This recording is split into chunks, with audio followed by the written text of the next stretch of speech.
नमस्कार विद्यार्थियों। आज हम भारतीय राज्य व्यवस्था पर चर्चा करेंगे, जिसका हमारा महत्वपूर्ण जो टॉपिक है उस टॉपिक का नाम है मौलिक अधिकार। देखिए, भारतीय संविधान में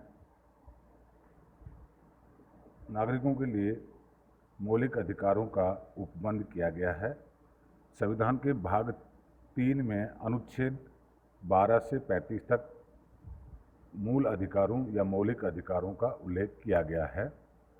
भारतीय संविधान निर्माताओं ने मौलिक अधिकारों का प्रावधान अमेरिकी संविधान से लिया है और भारतीय मौलिक अधिकारों के भाग 3 को भारत के मैग्ना कार्टा के नाम से भी जाना जाता है। ये तो हमारा एक सामान्य परिचय हुआ कि भारत के संविधान के भाग 3 में अनुच्छेद 12 से 35 तक मौलिक अधिकारों या मूल अधिकारों का प्रावधान किया गया है और ये मौलिक अधिकारों की अवधारणा भारतीय संविधान निर्माताओं ने अमेरिकी संविधान से ली है और इस भाग 3 को भारत का मैग्ना कार्टा कहा जाता है। अब हम सर्वप्रथम ये जानने का प्रयास करेंगे कि अधिकार का क्या अर्थ है, यानी अधिकार से आप क्या समझते हैं। ये अधिकार को अनेक विद्वानों ने परिभाषित करने का प्रयास किया है। दरअसल अधिकार व्यक्ति के वे दावे हैं, वे मांग हैं जिनमें सार्वजनिक हित की भावना हो तथा जिन्हें सामाजिक व राजनीतिक मान्यता प्राप्त हो। इस प्रकार अधिकारों की परिभाषा में 3 बातें निहित हैं। प्रथम कि अधिकार दावे हैं या अधिकार मांग हैं। दूसरा, उस दावे या मांग के पीछे सार्वजनिक हित की भावना निहित हो और तीसरा, उस दावे को सामाजिक व राजनीतिक मान्यता प्राप्त हो, तभी कोई दावा एक अधिकार बनता है। कुछ विद्वानों ने व्यक्ति के सर्वांगीण विकास के लिए आवश्यक अवसर व परिस्थितियों को अधिकार कहा है।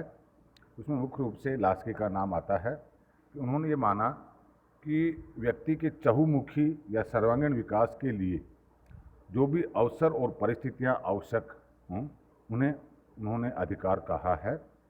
हम देखते हैं कि अधिकारों के प्रकार कि राज्य के अधीन अधिकारों की 2 श्रेणियां हो सकती हैं, एक मौलिक अधिकार और दूसरा कानूनी अधिकार। अधिकारों का अर्थ जानने के बाद हम ये देखेंगे कि मौलिक अधिकार से क्या अभिप्राय है, क्या उसका अर्थ है। व्यक्ति के विकास के लिए अति आवश्यक वे अधिकार जिन्हें संविधान की गारंटी व सुरक्षा प्रदान की गई हो, उन्हें मौलिक अधिकार कहते हैं। इस प्रकार इन्हें मौलिक अधिकार कहने के 2 आधार हैं, अर्थात कि अधिकारों को मौलिक आधार क्यों कहते हैं, उसके पीछे 2 आधार हैं। पहला कि इन्हें संविधान द्वारा गारंटी व सुरक्षा प्रदान की गई है। दूसरा कि व्यक्ति के सर्वांगीण विकास के लिए आवश्यक हैं। दूसरा जो श्रेणी है अधिकारों की, वो है कानूनी अधिकार। कानूनी अधिकार वे अधिकार हैं जिन्हें संविधान द्वारा गारंटी प्रदान नहीं की जाती, अर्थात जिन्हें विधायिका या संसद द्वारा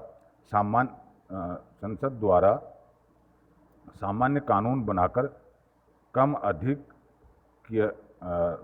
कर सकती है, उन्हें छीन सकती है, उन्हें पूरी तरह से उत्साहित कर सकती है। तो ये जो 2 श्रेणियां हैं अधिकारों की, मौलिक अधिकार और कानूनी अधिकार, इसको हमने आपको इसका अर्थ बताने का प्रयास किया। अब हम देखते हैं कि इन दोनों के मध्य क्या अंतर है। तो उसमें हम मोटे तौर से 2 मुख्य अंतर कर सकते हैं। पहला कि मौलिक अधिकारों को संविधान द्वारा गारंटी व सुरक्षा प्रदान की गई है। दूसरी तरफ कानूनी अधिकारों को संविधान द्वारा गारंटी प्राप्त नहीं है। दूसरा अंतर कि संसद संविधान संशोधन द्वारा ही मौलिक अधिकारों में परिवर्तन कर सकती है, सामान्य विधेयक के कानून द्वारा नहीं। दूसरी तरफ कानूनी अधिकार को संसद साधारण विधेयक द्वारा कानूनी अधिकारों में परिवर्तन कर सकती है, उनको कम अधिक कर सकती है। तो इस तरह से मौलिक अधिकार और कानूनी अधिकारों में हम अंतर कर सकते हैं। बहुत सी सरल भाषा में कहें कि अगर मौलिक अधिकारों का अगर उल्लंघन होता है तो हम संविधान के अनुच्छेद 32 वह अनुच्छेद 226 के तहत न्यायालय द्वारा उपचार प्राप्त कर सकते हैं।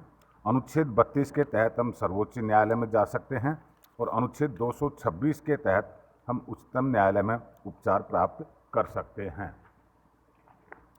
उसके बाद हम देखते हैं कि भारतीय संविधान में जो मौलिक अधिकार निहित हैं उनकी क्या प्रमुख विशेषताएं हैं। देखिए, संविधान द्वारा प्रदत्त मौलिक अधिकारों की कुछ विशेषताएं हैं जिन पर हम चर्चा कर रहे हैं। प्रथम, मौलिक अधिकार असीमित नहीं हैं, अर्थात मौलिक अधिकार एब्सोल्यूट नहीं हैं।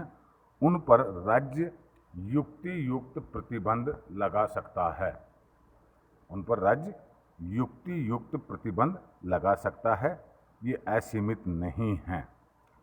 उदाहरण के लिए कि भारतीय संविधान द्वारा समानता का अधिकार दिया गया है। इसमें कहा गया है कि राज्य अनुसूचित जाति राज्य जाति, धर्म, भाषा, क्षेत्र और लिंग के आधार पर कोई भेदभाव नहीं करेगा, किंतु उसमें एक उपबंध जोड़ा हुआ है, परंतु जोड़ा हुआ है, जिसमें ये कहा गया है कि राज्य अनुसूचित जाति, जनजाति, महिलाओं, बच्चों व पिछड़े वर्ग के कल्याण के लिए विशेष प्रयास करेगा। तो आप देखते हैं कि यहाँ ये समानता का अधिकार एब्सोल्यूट या असीमित नहीं है। जैसे राजकीय सेवाओं में अवसरों के लिए राज्य युक्ति युक्त आधारों पर भेदभाव करता है और आरक्षण की व्यवस्था दी गई है। तो आप इस उदाहरण से आप समझ सकते हैं कि संविधान के जो अधिकार हैं वो असीमित या एब्सोल्यूट नहीं हैं। राज्य उन पर युक्ति युक्त प्रतिबंध लगा सकता है। दूसरा जो लक्षण या जो विशेषता है वो है मौलिक अधिकार वाद्य योग्य हैं, अर्थात यदि राज्य या किसी व्यक्ति के द्वारा किसी दूसरे व्यक्ति के मौलिक अधिकारों का हनन होता है, उल्लंघन होता है, तो व्यक्ति अपने अधिकारों को लेकर अनुच्छेद 32 व अनुच्छेद 226 के तहत क्रमशः उच्चतम न्यायालय व उच्च न्यायालय से उपचार प्राप्त कर सकता है। तीसरी जो विशेषता है मौलिक अधिकारों की वो है कि सभी मौलिक अधिकार भारतीय नागरिकों को प्राप्त हैं, किंतु विदेशी नागरिकों को सभी अधिकार प्राप्त नहीं हैं। अर्थात अनुच्छेद 12 से 35 में जो मौलिक अधिकारों का उल्लेख किया गया है, इसमें वर्तमान में 6 अधिकार हैं। मूल संविधान में 7 अधिकार थे। ये सभी अधिकार भारतीय नागरिकों को तो प्राप्त हैं, किंतु विदेशी नागरिकों को प्राप्त नहीं हैं।